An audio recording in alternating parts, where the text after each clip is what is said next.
Well, brethren, as we all know, particularly going into like the spring holy days or the fall holy days, oftentimes we tend to just get hit with a myriad of trials.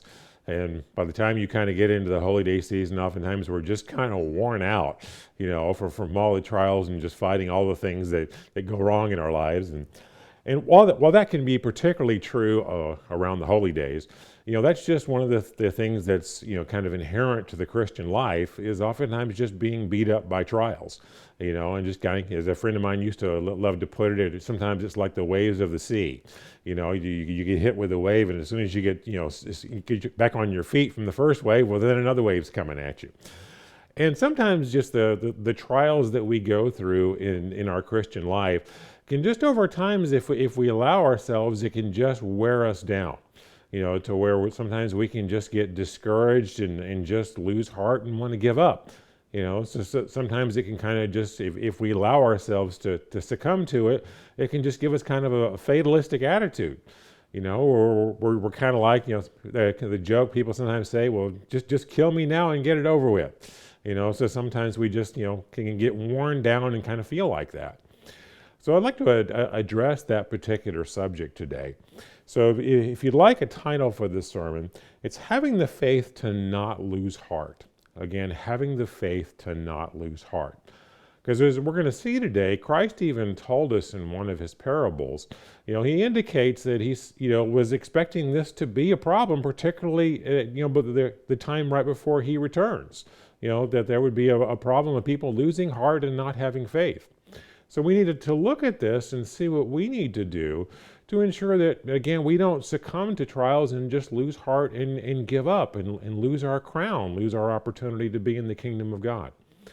So to start looking at this subject today, turn over to Luke chapter 18, and we're going to see a parable here where Christ addressed this very subject. It's Luke chapter 18.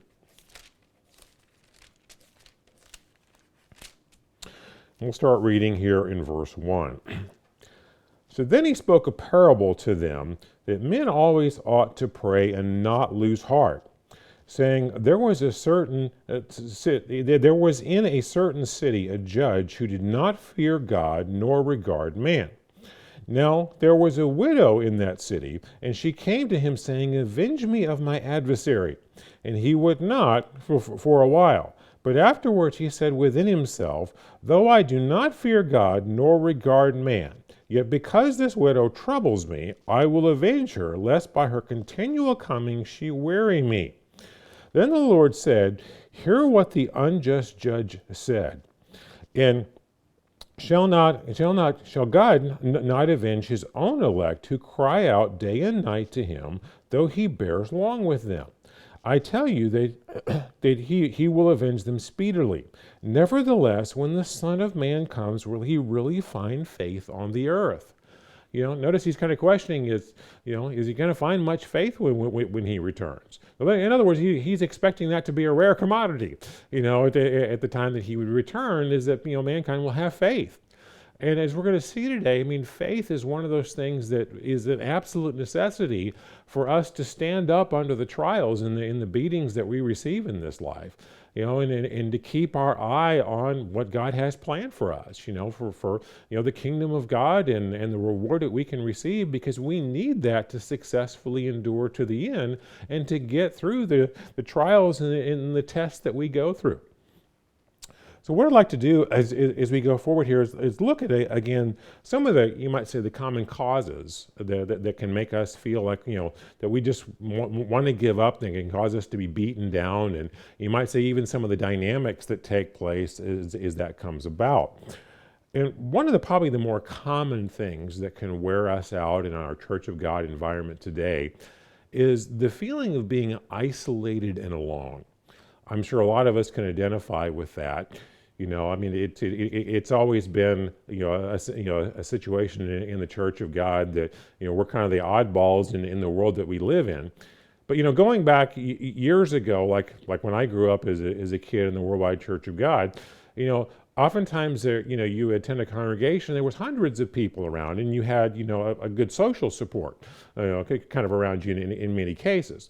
Well, today in the more scattered environment it is, oftentimes, people are alone and, watching services and, on their laptop or on, their TV in their living room, sometimes by themselves or just with, close family members or something, and they feel very isolated, and at times that can really wear us down. What we're going to do to start off with here is look at an example of a major biblical character who went through the exact same experience. Turn over to 1 Kings chapter 19. We're going to look at the example of Elijah. And I'm sure Elijah is a name that, as soon as I mentioned, everyone recognizes who that is. He's a very famous biblical character and, someone that God did very powerful things through. But, Elijah reaches a point in his life where he kind of has that attitude of, oh, just kill me now and get it over with, because I'm all alone. I feel isolated and I just want to give up, and he just has that fatalistic attitude. So let's notice here in 1 Kings chapter 19, in verse 1, it says, "And Ahab told Jezebel all that Elijah had done, and also how he had executed all the prophets with the sword. And then Jezebel sent a messenger to Elijah, saying, So let the gods do to me, and more also, if I do not make your life as the life of one of them by tomorrow about this time." Notice he's receiving death threats here. And so as you can imagine, that would be a stressful situation to him. But as we read through this, again, it's not just the stress of some of this. He's at a point in life where he's just feeling overwhelmed and he's feeling isolated and alone, like it's just me. I'm the only one left, and there's nobody else, and nobody else cares. In verse 3, "And when he saw that, he arose and ran for his life and went to Beersheba, which belongs to Judah, and left his servant there. But he himself went a day's journey into the wilderness and came and sat down under a broom tree. And he prayed that he might die. And he said, It is enough. Now, Jehovah, take my life, for I am no better than my fathers." In other words, just kill me now and get it over with. In verse 5, "Then as he lay and slept under a broom tree, suddenly an angel touched him and said to him, Arise and eat. And then he looked, and there by his head was a cake baked on coals and a jar of water. And he ate and drank and lay down again. And the angel of Jehovah came back at the second time and touched him and said, Arise and eat, because the journey is too great for you. So he rose and ate and drank, and he went in strength of that food 40 days and 40 nights as far as Horeb and the mountain of God. And there he went into a cave and spent the night in that place. And behold, the word of Jehovah came to him. And he said to him, What are you doing here, Elijah? And he said, I have been very zealous for Jehovah God of hosts. For the children of Israel have forsaken your covenant, torn down your altars, killed your prophets with a sword, and I alone am left, and they seek to take my life. In other words, it's just me. I'm all alone. Nobody else cares. I have nowhere to turn. Just kill me and get it over with. And again, that's an attitude we can find ourselves falling into. If we lose sight of God and what He's accomplishing, and we just feel weak and vulnerable and isolated, we can succumb to that very attitude. And notice here how God responds to this. Then he said, Go out and stand on the mountain before Jehovah. And behold, Jehovah passed by, and a great and strong wind tore into the mountains, and broke the rocks into pieces before Jehovah.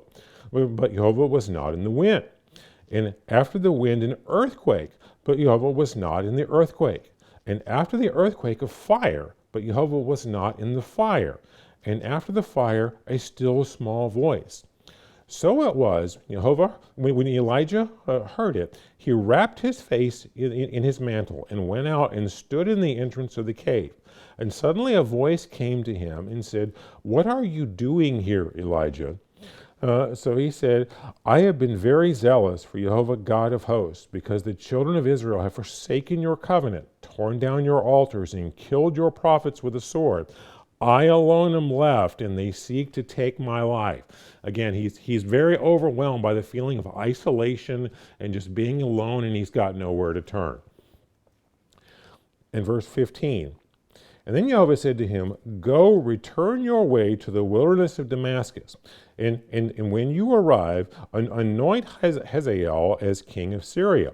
And you shall anoint Jehu, and the son of Nimshi, and the king over Israel. And Elisha, the son of Shaphat, and Abel Mahola, and shall anoint as prophet in your place. And it shall be that whoever escapes from the sword of Hazael, Jehu will kill, and whoever escapes from the sword of Jehu, Elisha will kill. And yet I have reserved 7,000 in Israel, all whose knees have not bowed to Baal, and every mouth has not kissed him. I find it interesting in how this, that at the end of all of this, God just kind of slides in as an afterthought, oh, by the way, there's 7,000 other people that you don't know about. You're not all alone. It's not just you. But notice he starts off showing him his power. He's basically, because Elijah's got tunnel vision. It's like I'm overwhelmed. I can't deal with this anymore. Just kill me. I just want to die and make this stop. And God starts off by showing him how powerful he is. And it's like I'm with you. And then it's like, I need you to focus on the job I've got for you, and then tells him what he wants him to do. And then turns out and goes, oh, by the way, there's 7,000 other people. It's not just you, and he focuses him, he kind of gets his perspective refocused on, focus on what I'm doing for you, and what I need you to do, and stay on task doing that. By the way, you're not alone. And I think that's good for all of us to realize as well, because again, if we get overwhelmed, just feeling like it's just me, I'm all alone, just kill me and get it over with. We need to realize God's got it under control. He's got a plan for all of this. He can handle anything that gets thrown at us if we just trust in him. He can take care of it, and he can deliver it through us. And there's always, again, many others he's working with that care. We just may not be seeing them or realize it at this time. Well, another thing that can happen, is we just focused here on, again, that feeling of isolation and being alone. We can also get discouraged in a big group. We can be in a big group where we know where we got all these others that are with us and are together, but the problem can be not just, again, that feeling of isolation. It can be focusing on all the obstacles and not focusing on God. And let's look at an example of that. Turn over to Deuteronomy chapter 1. Again, Deuteronomy chapter 1. And what we're seeing here is basically Moses recounting the story of when the Israelites initially went to try to take the promised land. When they first came out of Egypt, after they had made the covenant in Mount Sinai, and then they're journeying off to conquer the promised land. He's basically retelling the story of what took place here, and how everything went wrong. This is Deuteronomy 1 in verse 19. So we departed from Horeb and went through all the great and terrible wilderness which you saw on the way to the mountains of the Amorites, as Jehovah our God had commanded us. Then we came to Kadesh Barnea. And I said to you, you have come to the mountains of the Amorites, which Jehovah our God is giving us. Look, Jehovah our God has set the land before us. Go up and possess it, as Jehovah God of your fathers has spoken to you. Do not fear or be discouraged. But we're going to see they got very discouraged. And what happened is, the way they got discouraged is they're focused on, there's giants in the land and there's all these obstacles and everything, and they're not looking at, no, who's on our side? God's able to deliver us. He's got all this taken care of. Well, they're not looking at that. They're looking at all the obstacles before them, and then they adopt, again, a fatalistic attitude. Let's just continue reading now in verse 22. And every one of you came near to me and said, Let us send men before us, and let them search out the land for us, and bring back word to us of the way by which we should go up, and of the cities into which we shall come. And the plan pleased me well, so I took 12 of your men, 1 man from each tribe. And they departed and went up into the mountains, and came to the valley of Esco, and spied it out. And they also took some of the fruit of the land in their hands and brought it down to us. And they brought back word to us, saying, It is a good land which Jehovah our God is giving us. Nevertheless, you would not go up, but rebelled against the command of Jehovah your God. And you murmured in your tents and said, Because the Lord hates us, he has brought us out of the land of Egypt to deliver us into the hand of the Amorites to destroy us. Where can we go up? Our brethren have discouraged our hearts, saying, The people are greater and taller than we, and the cities are great and fortified up to heaven. And moreover, we have seen the sons of Anakim there. There I said to you, Do not be terrified or afraid of them. And Jehovah your God, who goes before you, he will fight for you according to all that he did for you in Egypt before your eyes. Now keep in mind that that this is a group of people that had witnessed all the miracles in Egypt. They had witnessed the parting of the Red Sea and drowning Pharaoh's army. They had seen how powerful God could help them. But when they get to this point here, all they're focused on is there's giants in the land. The giants will kill us.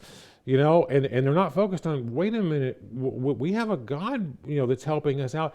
He parted the Red Sea here.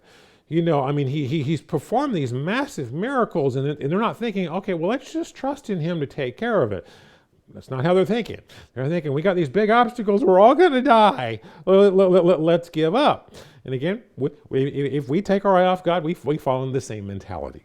But pick up now in verse 31. And in the wilderness where you saw how Jehovah your God carried you, as a man carries his son in all the way that you went until you came to this place.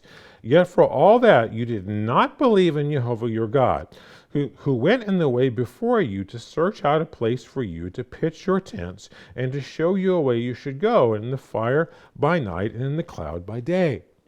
And so as we know, what happened here is they wound up having to wander in the wilderness for 40 years until that whole generation died off. But the moral for us to realize in this is, again, this is a situation where they wouldn't feel like, well, it's just me and I'm all alone and there's nobody else. The whole nation of people, there's thousands of them, and they're all together. They realize there's they got plenty of social support, you might say. But the problem is they're focused on all the obstacles. They're totally forgetting about God, even though they've witnessed all these massive miracles that he pulled off, and they've seen what he can do. I mean, he parted a sea, and they walked through it, and they watched Pharaoh's army be drowned. But they've quickly forgotten about that, and now all they're seeing is the obstacles. And we have to realize we can fall into the same mentality. Again, if we're just focused on the obstacles of what we're up against, and we're not thinking about God and all that he can accomplish and trusting in him to take care of it, we can develop that same negative attitude. And again, not only can that be fatalistic, but we can also wind up literally despising the blessings that God has given us to take care of us in the process. And to see an example of that, turn over to Numbers chapter 21. So Numbers 21 and verse 4. So then they journeyed from Mount Hor by the way of the Red Sea to go around the land of Edom. And the soul of the people became very discouraged on the way. So again, here we have the Israelites again just being overwhelmed and feeling discouraged. But look at the attitude that they have and how they respond. And this people spoke against God and against Moses. Why have you brought us up out of Egypt to die in the wilderness? Again, this fatalistic attitude. Everything is going to go wrong and we're all going to die. But now notice the next sentence here. For there is no food and no water, and our soul loathes this worthless bread. Okay, what they're referring to is a miracle that happens.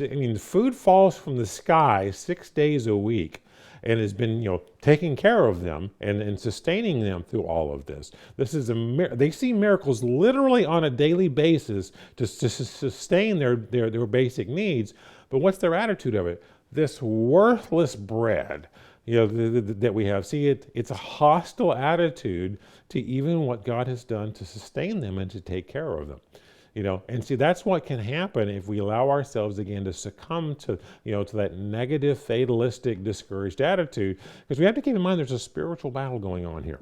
and we're going to look at this, a little further later in this sermon. We always have to keep in mind this is a spiritual battle, and you have a spiritual enemy trying to poison your mind and give you a negative, hostile attitude to all that God is doing. Now, there's another way that discouragement can take a hold of us here. Because we've looked at a couple of examples of I just want to give up, just very fatalistic attitude, the just kill me now and get it over with approach. Well, another thing can happen as well, maybe a little less severe.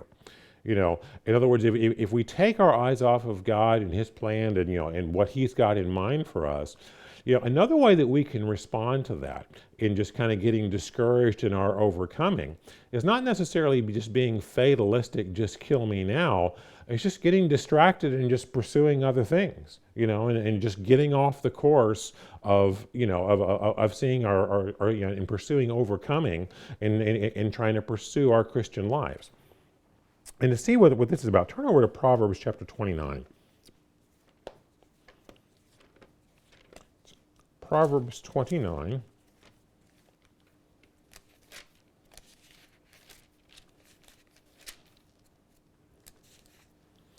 And verse 18. It says, where there is no revelation, the people cast off restraint, but happy is he who keeps the law. Now I'm reading from a New King James translation of this verse, and if you have a New King James translation, if you look at where the word revelation is there, you'll see a little one next to it. And if you look in the margin, it says prophetic vision. In other words, when there is no prophetic vision, or when we're not focused on the future, and we're not focused on where we're headed, what God's got in mind for us and His plan, what happens? We cast off restraint. Again, it doesn't have to get quite as severe as a fatalistic, I just want to give up, just kill me now attitude. We can just stop focusing on overcoming and just let our human nature and our carnality to take charge, because overcoming's hard. And trying to be a faithful Christian and overcoming our human nature and fighting it, it's a battle. It's tough, and we can get worn out with that. Well, sometimes we can just decide, let's just take the easy route and do what's fun, and that's where we can wind up going.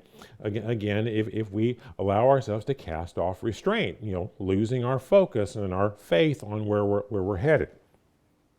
Now, to see an example of this, turn over to Exodus chapter 32.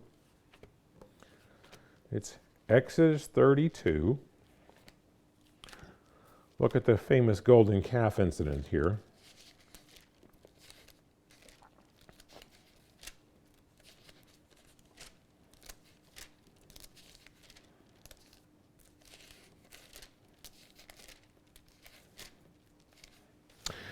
Start reading in verse 1. So now when the people saw that Moses delayed coming down from the mountain, the people gathered together to Aaron and said to him, come make us gods that shall go before us.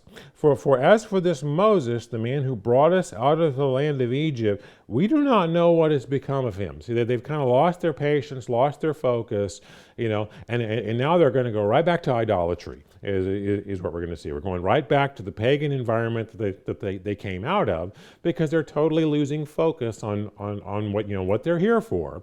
Because they've come through all of this, they've just made a covenant with God. They're still at Mount Sinai, and they're just chapters away here in the book from, having said, yes, all that God had said we will do, we will faithfully obey.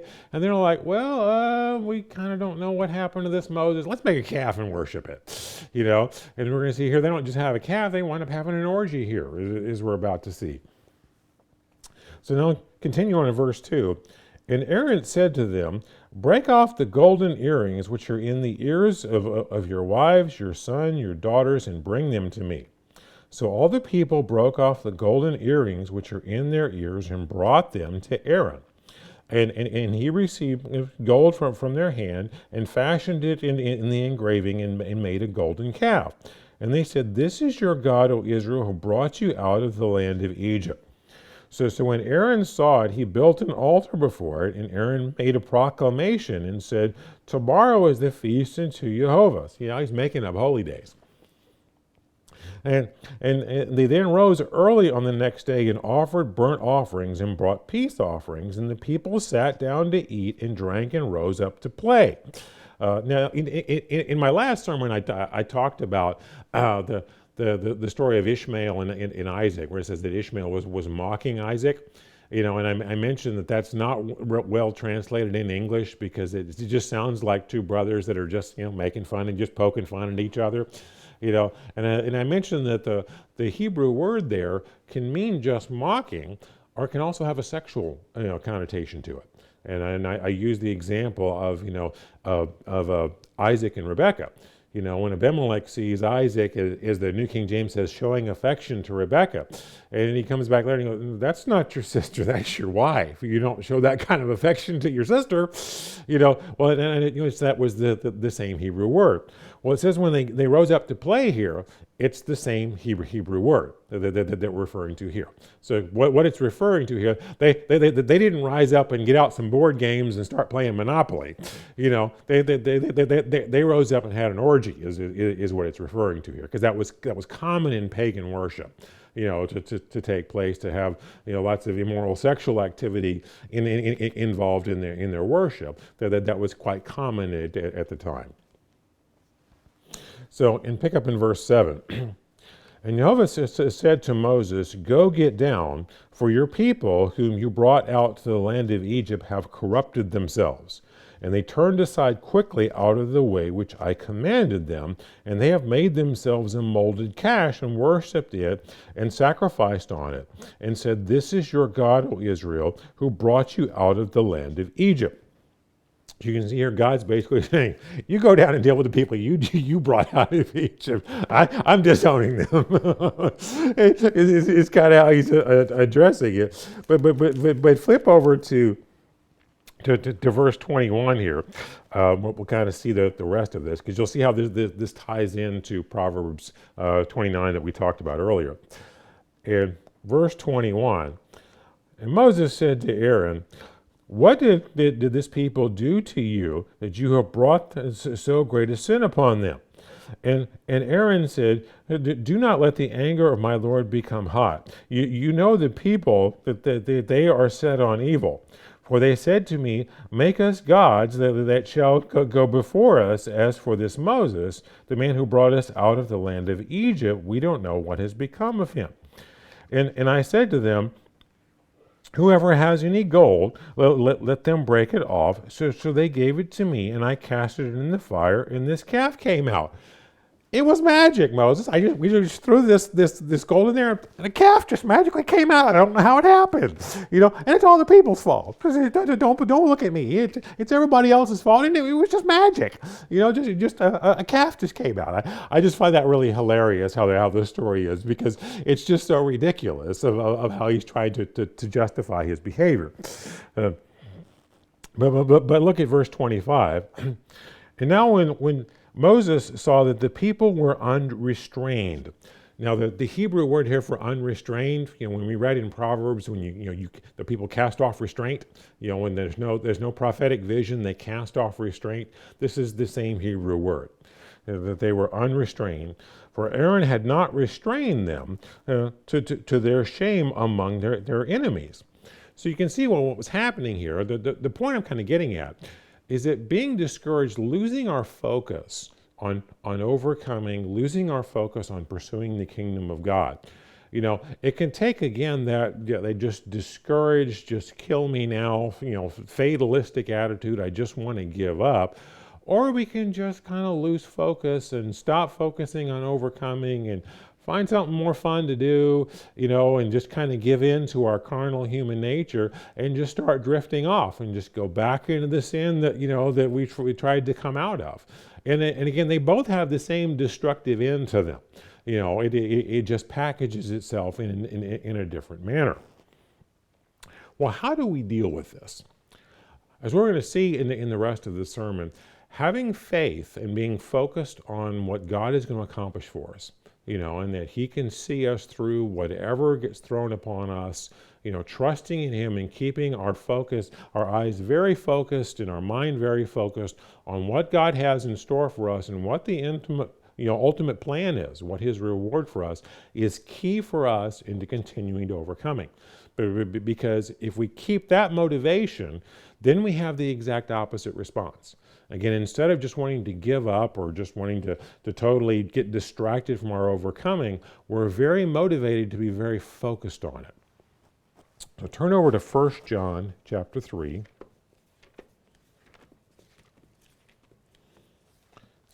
1 John chapter 3.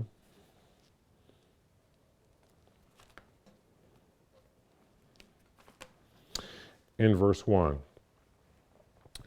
Behold, what manner of love the Father has bestowed on us, that we should be called children of God. Therefore, the world does not know us because it did not know him. Beloved, now we are children of God, and it has yet been revealed what we shall be. But we shall know that when he is revealed, we shall be like him, for we shall see him as he is. And everyone who has this hope in him purifies himself just as he is pure.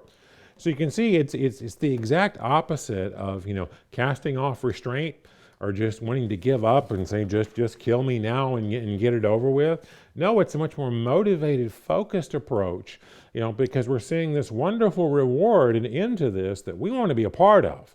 And even though it may be painful, it may be a struggle to have to go through, you're like, oh, but that's so wonderful. I don't want to give that up.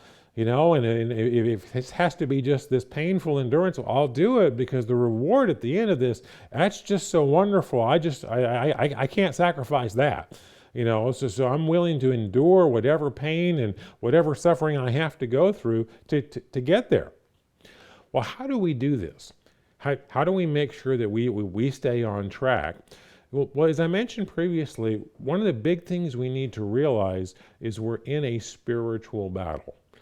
This isn't just a physical endurance. It's not just like a guy running a marathon and, you're just having to face your physical tiredness and just to keep going. No, we're up against a spiritual enemy, and again, what we don't want to do is the analogy often goes, is bring a knife to a gunfight, because if we try to take on a spiritual enemy, just using our physical means, we brought a knife to a gunfight and we should expect to lose.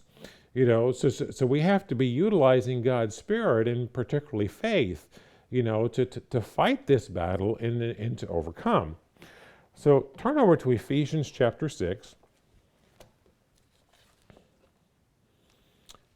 It's Ephesians chapter 6.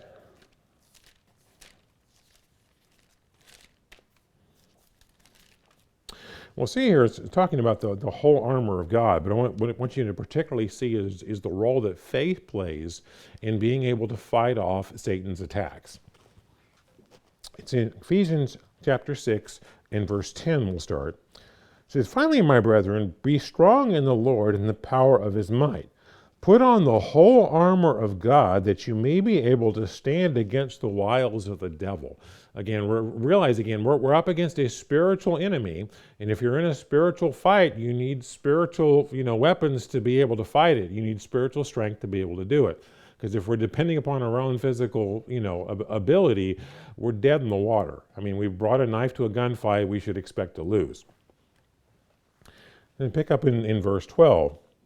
For we do not wrestle against flesh and blood, but against principalities, against powers, against the rulers of the darkness of this age, against spiritual hosts of wickedness in heavenly places.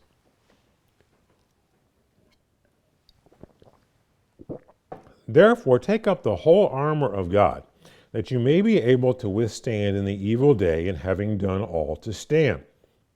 Stand therefore, having girded your waist with truth, putting on the breastplate of righteousness, having shod your feet with the preparation of the gospel of peace, and above all, taking the shield of faith, with which you are able to quench all the fiery darts of the wicked one. Now, notice here it tells us that faith is essential for being able to fight off Satan's attacks. And again, one of the things is it takes faith to trust in God, to keep our focus on, what he's got planned for us. And not only what he has planned for us, but again, the fact that he's going to be faithful, he's going to deliver us through whatever gets thrown at us. That he can sustain us and deliver us through whatever trials that we have, regardless of how difficult or how painful they may be. That if we trust in him, he's going to deliver us. And again, we have to realize, again, this is a very spiritual thing. It's not just a physical faith that we can have. Turn over to Hebrews chapter 11. It's Hebrews chapter 11 and verse 1. Now faith is the substance of things hoped for, the evidence of things not seen. For by it the elders obtained a good testimony. By faith we understand that the worlds were framed by the word of God, so that the things which are seen were not made of things which are visible. And by faith Abel offered to God a more excellent sacrifice than Cain, through which he obtained witness that he was righteous. And God, testifying of his gifts, and through it, being dead, still speaks. By faith Enoch was translated so that he did not see death, and was found because God had was not found because God had translated him. And before his translation he had his testimony that he pleased God. But without faith it is impossible to please God, for he who comes to God must believe that he is, and that he is a rewarder of those who diligently seek him. See, we have to believe in God, but again, also have a strong faith that he'll reward us, he'll be faithful, he'll see us through whatever gets thrown at us, and he'll deliver us through, he'll provide our daily needs, and enable us to get through whatever trials get thrown upon us. It's an absolute essential thing for us. So how do we have this faith then? How do we build? Well, one of the first things to realize is we need to ask for it. But because oftentimes we don't have that spiritual help because we don't ask for it, because we don't acknowledge our need for God and ask him to sustain us, to give us the faith, to give us the strength that we need.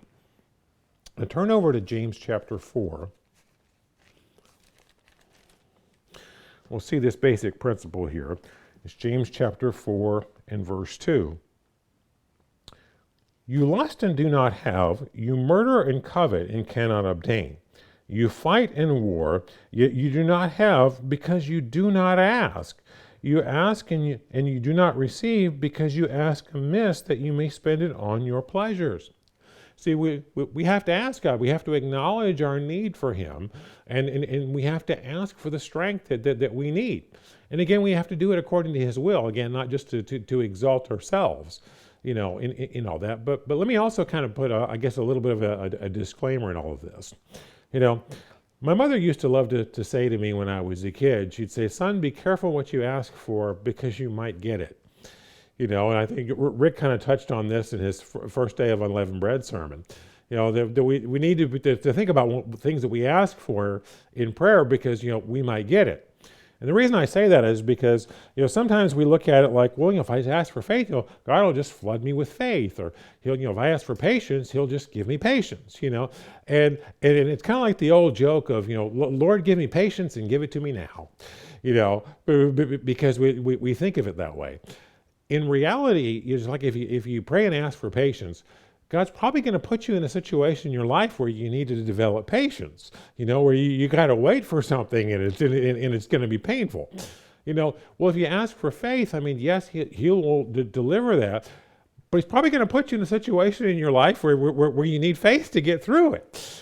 So I would just be aware of that. I'm not saying don't pray and ask for those things. I'm just saying go into this with your eyes open to realize that oftentimes when you ask for something of a spiritual strength like this, God oftentimes gives you a trial, and you then have the opportunity to help to develop that. So that's the reality of kind of how that goes. I just want to put that disclaimer out there, But we also need to realize another concept that I like to point out in this regard. It's the idea that God is not a genie in a bottle, And the reason I mention that is because There's a number of scriptures in the Bible that tell us, we ask God in faith, and He will fulfill our requests, and give us what we ask for, that He's faithful in doing that. And we're going to look at a couple of those scriptures today. But we need to keep in mind to keep these scriptures in context of the whole Bible. Because sometimes people naively look at this and they kind of get the idea in their head that God's like a genie in a bottle. I rub the bottle and the genie comes out, and I give the genie my wishes and he just grants all my wishes and everything. Well, we have to realize that sometimes God tells us no. And sometimes we want something and He asks for it, and we don't always get it because, again, maybe it's not in our best interest or it doesn't fit into His plan. But let's just notice here in 1 John 3, we're just going to look at again a couple of the scriptures that directly tell us that we can go and ask of God, and He is faithful to take care of us and to give us what we ask for. But again, we have to put these in the context of the whole Bible and that in His whole plan, and not just look at these again from the perspective that God's a genie in a bottle, because He's not. And it's 1 John 3, verse 22. And whatever we ask, we receive from Him, because we keep His commandments and do those things that are pleasing in His sight. And this is His commandment, that we should believe on the name of His Son, Jesus Christ, and love one another as He has commanded us. So we have to realize, again, He promises us that we can go and request of Him, and He'll hear us and answer our requests. Again, that doesn't always mean that 100% of the time we're always going to get what we wanted, or that we're going to get it in the way that we want. And just to look at one other scripture in this regard, it's in John chapter 15. It's John chapter 15 and verse 16. Said, "You did not choose me, but I chose you and appointed you, that you should go and bear fruit, and that your fruit should remain. And whatever you ask the Father in my name, that He may give you." So again, we're repeatedly told in the Bible that we can go and make our requests to the Father. He'll hear us and oftentimes give us what we've asked for. But again, we have to keep in mind that it's His will that reigns supreme, and there are times where He's simply just going to He's going to answer our prayer, but the answer may be no. The answer may be, yeah, I love you and I care for you, but giving you what you just asked for is not in your best interest. It's not in the best interest of the whole plan. Because again, sometimes, and I've seen this, particularly in my young years growing up in the Worldwide Church of God, oftentimes it got put across that, as long as you're faithful and you have enough faith and you don't have some hidden sin that you haven't repented of, well, God just always gives you, whatever you want. And if, particularly like if you had a health problem and you've been anointed and you've prayed for that, well, if you haven't been healed, well, that must be because you have some hidden sin you haven't repented of, Well, there's an important example to look at, and my favorite example to address this subject is Matthew chapter 26, because the individual involved in making a request here is Jesus Christ. And it's impossible to make the argument that Christ ever sinned. You can't say that, well, Christ didn't have enough faith, or Christ had some hidden sin that He hadn't repented of. Christ lived a perfect life. He never messed up on anything. He never did anything wrong. He was always perfectly obedient. He never sinned once in His entire life. So all of those arguments are mute. But what we'll see an example of Him here is Him fervently, repeatedly, very passionately requesting something from God, and God the Father's answer was no. And it's something that we have to keep in mind as well. It's Matthew chapter 26 and verse 36.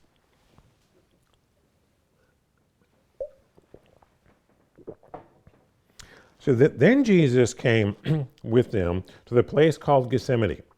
And He said to the disciples, "Sit there while I go and pray over there." And while he took with him Peter and the two sons of Zebedee, and he said, and he began to be sorrowful and greatly distressed. And he said to them, my sorrow is exceedingly, my soul is exceedingly sorrowful, even to death. Stay here and watch with me. And he went a little further and fell on his face and prayed, saying, O my Father, if it is possible, let this cup pass from me. Nevertheless, not as I will, but as you will. And then he came to the disciples and found them asleep and said to Peter, what, could you not watch for me 1 hour? Watch and pray lest you enter into temptation. The spirit indeed is willing, but the flesh is weak. And he went away again a second time and prayed, saying, O my Father, if this cup cannot pass away from me unless I drink it, your will be done. And he came and found them asleep again, for their eyes were heavy. So he left them, went away again, and prayed a third time, saying the same words.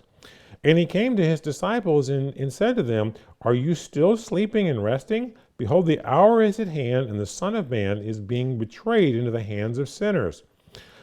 Rise, let us be going.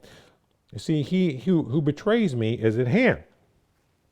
Now notice what he's saying here. He knows in graphic detail. He's very familiar with what the book of Isaiah prophesies about what's about to take place in his life, and he knows it's extremely ugly. And he is not looking forward to this. He was really hoping for a plan B here. And he's begging repeatedly, I do not want to go through this ugly, grueling trial and be tortured and then murdered. Is there some other way we can work out the plan here?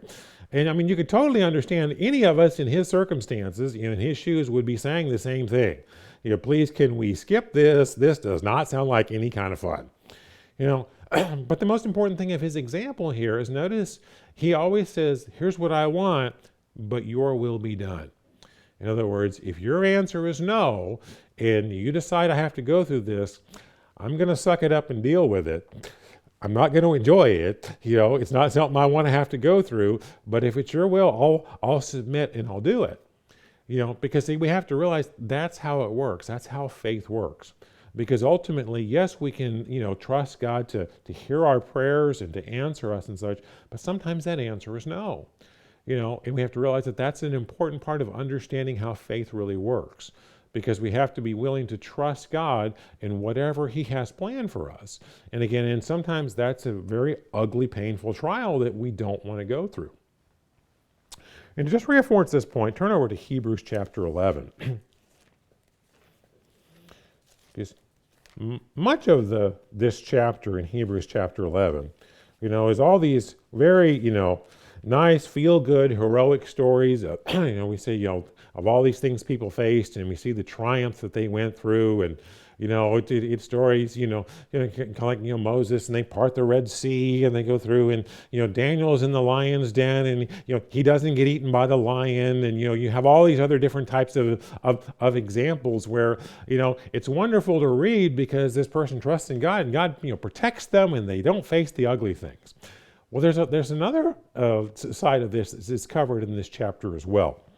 So let's notice here in Hebrews 11, we'll start in verse 30.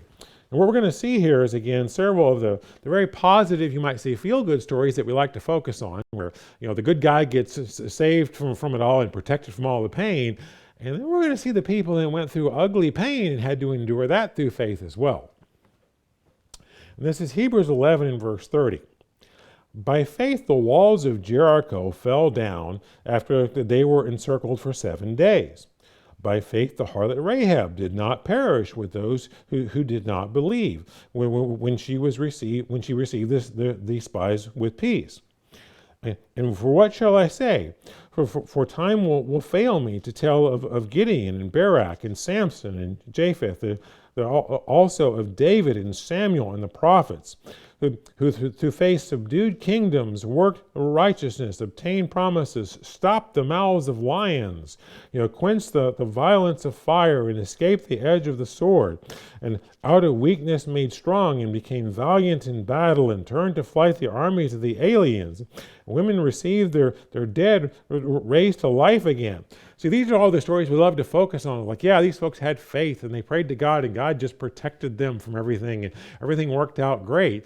And those are all true examples we can look to, but those are what we like to focus on. But notice the rest of the chapter here.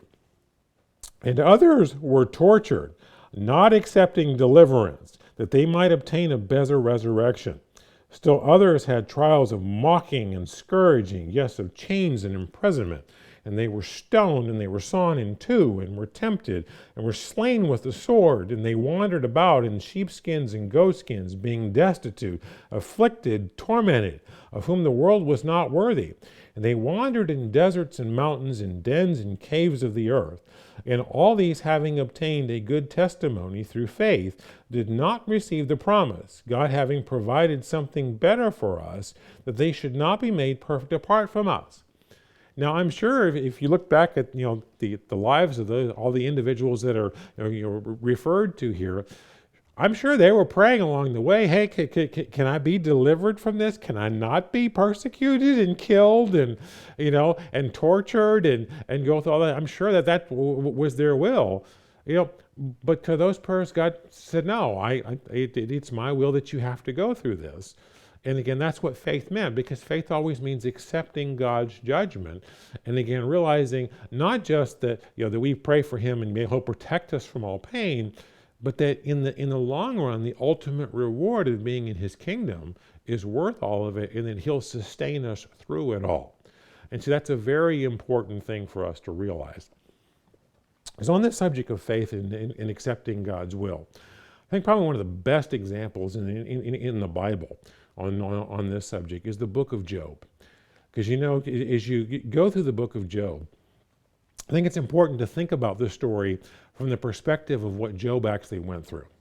And what I mean by that is we have the advantage when we read the story. We get to read the first two chapters. So we see what's going on behind the scenes. We see this whole situation playing out with God and Satan and know what's taking place here. As Job is experiencing this, he doesn't have the advantage of all of this. He just knows his life is just falling apart. Everything is brutally painful and everything is going wrong, and he does not know why. And in fact, that's the question he's absolutely stuck on. Why? Why did this happen to me? And as he often phrases it throughout the book, what did I do so bad, that it has brought all of this upon me? And he's actually reasoning from a false premise. It's kind of the similar false premise that his friends are reasoning from. It's the idea that bad things don't happen to good people. And his three friends come to the idea of, well, obviously you've been a heinous sinner. If you just repent of whatever your hidden sins are, well, all this will magically go away. Well, God himself comes out and flatly says, to the three friends, you didn't speak the truth of me, yes, my servant Job did. This is obviously wrong. And again, if we just read the first two chapters of the book, it explicitly explains that logic is absolutely wrong. But, through all of this, Job is demanding an answer. Why? Why did this happen to me? God spends 4 chapters kind of putting Job in his place and basically saying, I'm your creator. I'm the sustainer of the universe. You're my creation. You should shut up and be humble and accept my judgment, and stop, kind of get off your high horse. You don't get to question me, and you have to accept my judgment. And I think one of the most powerful things of the story is that Job humbles himself and he accepts that, and he has never in the book, at least it never records it, that he's ever given the explanation for why. God never explains that to him, at least we don't have that recorded. So turn over to Job chapter 42, and let's see his response. Because this is right after God has spent, 4 chapters of the book, basically kind of giving him what I like to refer to as a nature appreciation course, where he kind of walks him through, where were you when I formed the foundations of the earth? How does all this stuff work? Can you explain it to me? He's basically illustrating to Job how powerful and all-knowing God is, and how small and insignificant Job is, in saying, you should accept, I'm your creator. You should humble yourself and accept my judgment because I'm wiser than you. Well, then Job does that. And here we are in chapter 42, verse 1. And Job answered Jehovah and said, I know that you can do everything and that no purpose of yours can be withheld from you. And you ask, who is this who hides counsel without knowledge? Therefore I uttered what I did not understand, things too wonderful for me which I did not know. Listen, please, and let me speak. You said, I will question you, and you shall answer me. I have heard of you with the hearing of my ear, but now my eye sees you, and therefore I abhor myself and repent in dust and ashes. In other words, he's saying, okay, I realize I shouldn't be questioning you. You're the all-knowing creator. You know everything. I'm just your creation. I'm going to shut up and trust you. And he accepts this. And again, to me, one of the great things of this story is it's never recorded here that God sat down and explained to him, okay, I orchestrated this situation with Satan. We kind of had a duel and used your life to illustrate all of this because you're going to be this great teaching tool for the rest of mankind. He's not told that. He just knows my life's falling apart. This is horrendously horrible. It's my worst nightmare, and I didn't do anything to deserve this. And God says, you're right. It's not like you did anything to deserve this, but I decided to use you as a tool. But you see, Job didn't know while this was happening, he was going to become mentioned in the New Testament as the example that everyone should look to in dealing with trials. He didn't have that answer. So turn over to James chapter 5.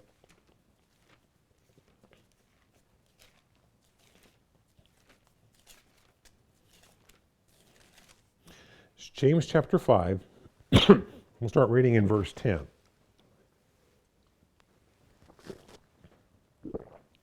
It says, my brethren, take the prophets who spoke in the name of the Lord as an example of suffering and patience. Indeed, we count them blessed who endure. You have heard of the perseverance of Job, and seen the end intended by the Lord, that the Lord is very compassionate and merciful. See, looking back after the fact, and we look at, all that has come about from his example, we can see this much bigger picture than he could have seen while he was going through it. And I think that's a very important lesson for all of us to realize. Because I think we've all gone through trials in our lives at times when we've struggled with that question. Why? Why is this happening to me? What is the purpose? Why did I have to go through this painful, ugly experience? And what is this about? And sometimes later in our lives, we look back and go, oh, now it makes sense. Now when I see how things have come about, what I've learned and what came about in my life and other people's lives that were involved, you go, okay, now I see a bigger purpose in this. Or sometimes we may finish the rest of our lives and still go, I still don't really understand why I had to go through that. Because maybe we won't know until a whole lot later. And I think it's important for all of us to realize as we go through, again, those difficult beating up trials in our lives, that we have to trust that God has this greater purpose in mind. And again, we may realize later, years in our lives looking back and go, oh, now it makes sense. Or we may come up in the kingdom in the resurrection and look back and go, oh, now I get it. Now I get why you went through this. But we have to be like Job. And to be able to be in that situation where it's utterly painful, we don't have all the answers, and it doesn't make all that sense to us at this point, but we go, I'm going to trust God. I'm going to trust that he knows what he's doing. He's got a purpose in all of this, and he's going to deliver me through it. And I may not understand it all right now, and it may be in the resurrection that he explains to me why it had to happen like this, and I may not grasp that now, but we have to have that faith in trusting him with that. Because again, we got to have a mature definition of faith. And again, the reason I mention that is because oftentimes faith can get presented, from the perspective that God's a genie in a bottle. that if we just have enough faith and if we've repented of all of our sins and stuff, well, then we just ask of the genie and the genie just gives us whatever we want. And that's a very immature view of faith. That yes, we can go before the Father, He will hear us, and take our requests into consideration, and oftentimes give us what we ask for, But again, sometimes He hears our prayer, but the answer is no, and we have to be willing to accept that, and to realize that what we're in this for is, again, not comfort in this life. What this is about, again, is the kingdom of God and the ultimate reward of working with Him in His kingdom. Because if we turn back over to Hebrews chapter 11, we can see that this is what motivated the patriarchs, through all the trials that they went through, was again the focus on the long term of realizing that the ultimate reward is serving with God, in spiritual New Jerusalem, dwelling directly together with the Father and the Son in the spirit realm, that's really what this is all about. And if we obtain that, it doesn't really matter what ugly things we have to go through in this life. So look over now in verse 8 in Hebrews chapter 11. By faith Abraham obeyed when he was called to go out to the place which he would afterwards receive as an inheritance. And he went out not knowing where he was going. By faith he sojourned in the land of promise as in a foreign country, dwelling in tents with Isaac and Jacob, the heirs with him of the same promise. For he waited for the city who has foundations, whose builder and maker is God.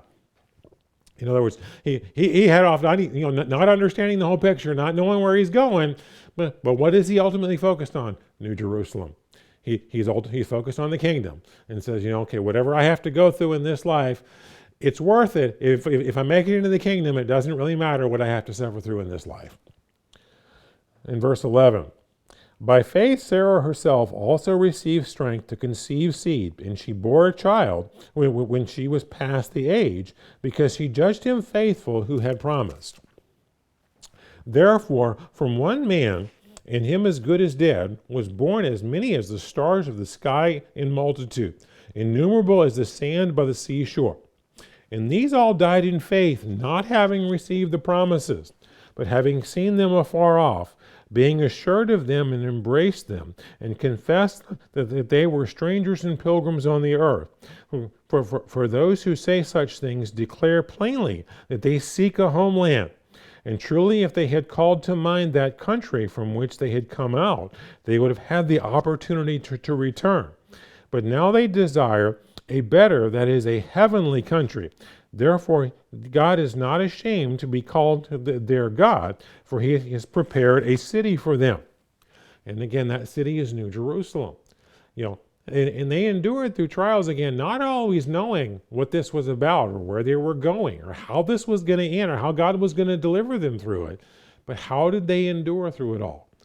Having the faith and the trust in God, keeping their eye on God and what He's got planned for us and what He wants us to do, and that the ultimate reward, again, is making it into His kingdom, making it into the spirit realm. Because brethren, that's where we need to keep our focus. Because as I started off this sermon, one of the things that can be very discouraging for us today is, again, so many of us now increasingly find ourselves in very isolated environments, where again, our church is sitting in the living room, watching a tape on, maybe on your TV or on your laptop, maybe with one or two other people. And that's what we call a congregation oftentimes these days. It can be a very discouraging situation, where you just feel isolated and feel like Elijah. I alone am left, and now they seek to take my life, so just kill me and get it over with, because I'm just discouraged and worn out.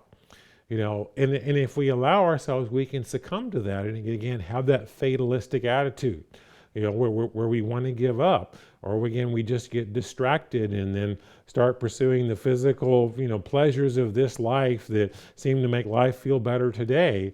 And again, all of those things are compromising our ultimate reward. So what we need to do through this is, again, be focused on God. To ask for Him the faith, again, realizing that asking for faith oftentimes means a trial that will require faith. But again, having that strength then to focus on what our ultimate future is and realizing that that's the ultimate reward. Because if our eyes are really focused on that, then we're going to be, again, zealously focused on overcoming and sticking to it and enduring to the end, realizing it's all worth it regardless of what we have to go through. So brethren, if we focus on that and we trust in God, that's the key that we can have the faith that we don't lose heart.